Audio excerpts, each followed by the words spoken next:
Hi, my name is Lydia Vega and I'm currently 20 years old. My family originated from Cuba, but my grandparents' ancestors originated from Spain. Currently, my grandparents still live in Cuba.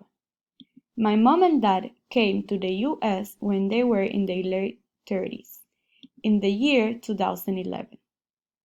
My parents came to the US seeking for a better future for me and my little sister. At that time, I was only 11 years old and my sister was 3 years old.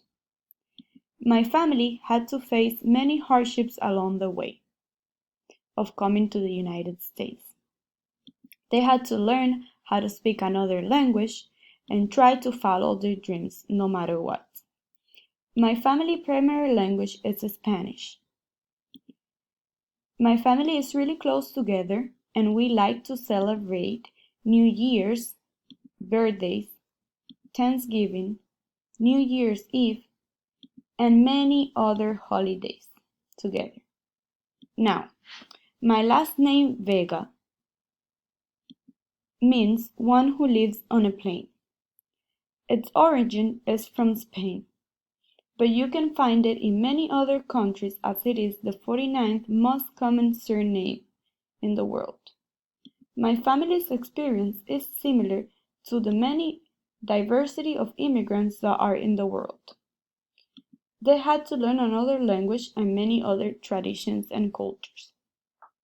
For example, back in Cuba, we do not celebrate Halloween, and here in the US is a very popular holiday. For the future, I would like to work as a teacher to help the kids. In the past, I had the opportunity to work as an after-school care teacher. It was an exciting experience to work with the kids.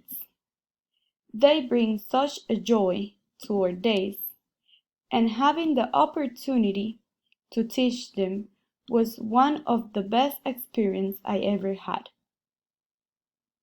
Working as an aftercare teacher, I saw many diversity in my students, but I treated every student the same, no matter what. I showed them how to become stronger together and help each other.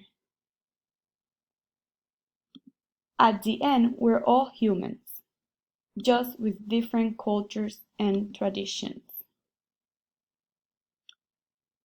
With what is happening now in the world, we need to learn how to become stronger together and help society become a better one.